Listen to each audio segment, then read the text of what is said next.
chicken run time. So my Pippin's Golden Honey is getting nice and big now. He's got a lot of sunlight because I took most of the tomatoes down. You will see there's beans coming up. These are cannellini beans, and there's a couple peppers. This one actually looks like it could be a green chili pepper. We're gonna let this grow and see what happens. But these kind of look like green chilies. Could be a Marconi. Really just need to eat it to find out. These variegated mini bells are in here, but I'm just really pleased to see the beans have come up, and it looks like there's some thrips damage maybe where it's all really white like that. But hopefully they'll make it through and we'll have like a good little, you know, not a ton, but we'll have a good little bed of beans here. Believe it or not, I have snapdragons in August. I love these snapdragons. I try to let them self-seed. I have not been fortunate enough to have a bunch more come up, but I do try to leave their seed heads on so that I can get some more. This is that. I don't know if y'all can see it, but this is the little hole right there,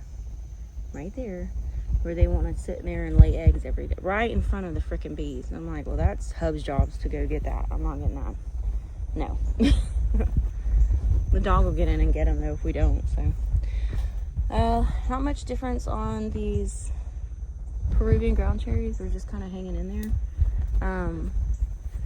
I need to water clearly because this sage is really struggling and it usually doesn't. Of course, the chickens might have also gotten in there. I am trying to keep these guys watered. Looks like maybe mosaic virus on these. But I am still getting jalapenos off, or not jalapenos, off of them. I'm leaving this little guy. He'll put on seeds and we'll probably have some sunflowers come up in his bed again. Love the cardinal basil. This guy's kind of leaning over. I may tie him up to this post just to get him out of the way. We did clear out this bed, as you can see. Well, most of this bed, right? I really like these, so I left them. But and so the dahlias are not going to do anybody any harm this time of year either, so I just left those. But these are contender bush beans, so I'm hoping that I will have another nice harvest of green beans this year before the fall. That's a lemon basil. I just let it go because it smells amazing, and I have topped it. I've taken the seeds off of it a couple times, but the next time it puts on seeds, I'm gonna let it and then let it go to seeds so it can come back in this bed, because my mom gave me cuttings of that last year, and they've kind of self-seeded from those, so I was really happy about that, and hopefully it'll keep happening. Just rando, look at those grapevines. Look at the grapevine. It was such a puny little thing when I planted in there, and now it's like 2 or 3 inches around the little stem. Okay, this has got to get put back where it came from. Ma'am, what do you want? All right, so over here we have, these are elephant ear peppers. They're sweet peppers, so I just let these go. Like this one I'm gonna get today because it's starting to turn red, and so it won't take too much longer until it gets red. And these are peppa peach, and I think there's a couple of habanadas in here. And this is the, I think, Dulce de España or whatever. That one hadn't performed super well, but comparatively, I mean, nothing's performed super well this year because for some reason all of my peppers got diseased. So, ma'am, what? I fed you. You're okay. I promise. You have all of these things to eat. Alright, so I need to come out and weed. I can see weeds. I got a deadhead this quietness rose because it will put on more and be happy and pretty. The sweet potato has come this far. I have not cleaned up this in a bit. I gotta have to go through today and trim all the stuff along the edge so Hubs can get in here and weed eat. This is a Jerusalem artichoke that I let get really tall. When you let it get really tall, it'll fall over, but it does make really pretty sunflower type flowers, so I gotta cut that back.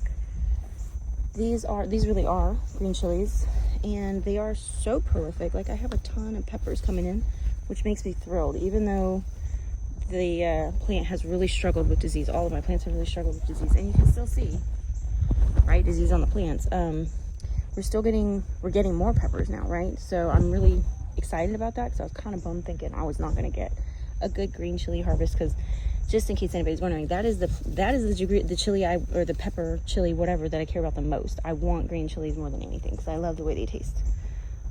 Also, this is a popolo that I thought was dead.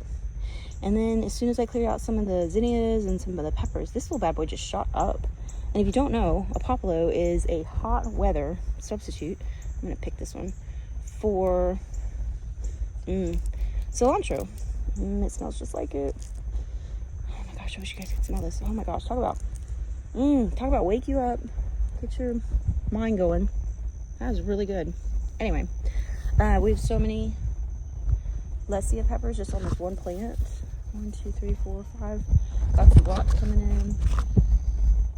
And of course more of the pepper peach stripies. So I'm really happy with this bed in particular, and I think it's because he gets a little more shade from this than those beds do.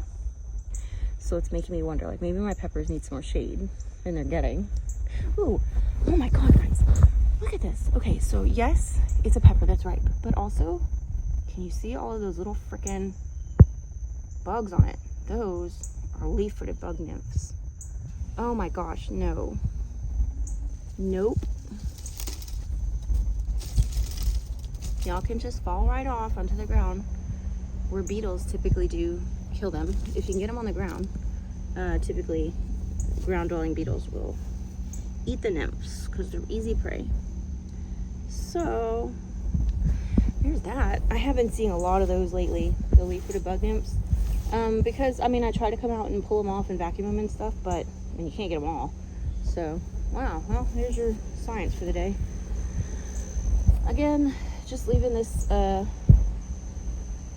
Peruvian ground cherry in the hopes that maybe in the fall, whatever bug is like getting into all of these, you see the hole, will be like out of season or dead, and I might actually get some ground cherries. We can hope. A girl can dream. I also planted, oh my gosh, what's up with the focus now? Come on. All right, so I also planted jade bush beans, which I've never grown before, but I've heard amazing things about in this bed. So I told you guys last time I have seen some evidence of root knot nematode in this bed, which could really decimate these beans. We're just gonna give it a shot. We're gonna see what happens. I do have a plan to soak this bed. I just gotta get the funds to get the nematodes, predatory nematodes, in here. So, but I'm excited. I'm hopeful that we'll get another flush of beans out of here too. Like, I love green beans. Whew. Okay, so I know, remember how I was like, oh, these goji berries, they look terrible. They're fine. They're fine. They're gonna come back. It's just they cannot handle all the heat of this area. Dead of summer, they always defoliate and just sit there until it cools off a little, and then they'll start coming back. So, ooh, I got sweet potatoes growing up the fence. And it looks like maybe up on my asparagus. Okay, well, maybe we'll have some sweet potatoes. The problem is, you know, I always see like really crazy good vines and then no actual sweet potatoes. So this little guy is still growing.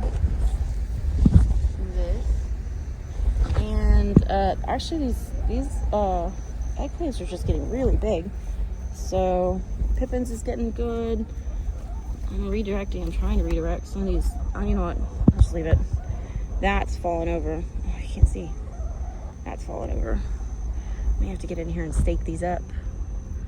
But I am, you know, hopeful that as the weather cools, we'll get more eggplants, because I know they're getting plenty of water. Like, the soil's always moist here now because I come out and water the bejeebus out of it.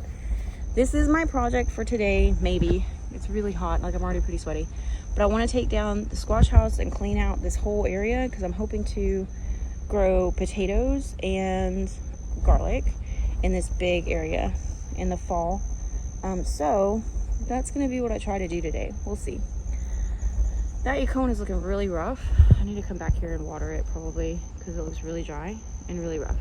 Everything else is doing really well, so they are handling the biz. It is interesting.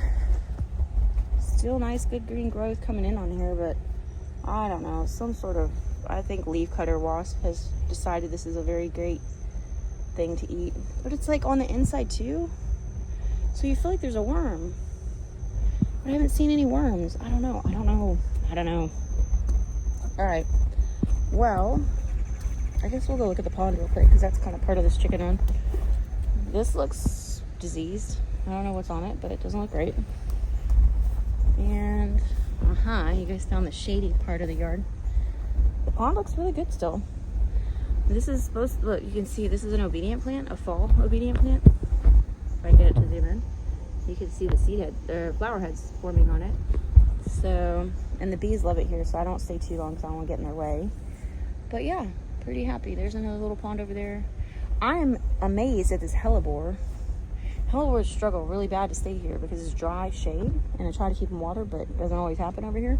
This hellebore is thrilled because it's like 3 feet tall, and it's not fall. I'm, early winter, and it's putting on flowers. So, cool beans. All my little fancy hellebores didn't do great, except this one. So, we'll see how it looks. When it flowers, I'll take a picture for you guys. I really need to come over here and water though. It's pretty dry. What, ma'am? Why are you following me today? I don't, you have plenty of food. You're good. All right. That's really it, guys.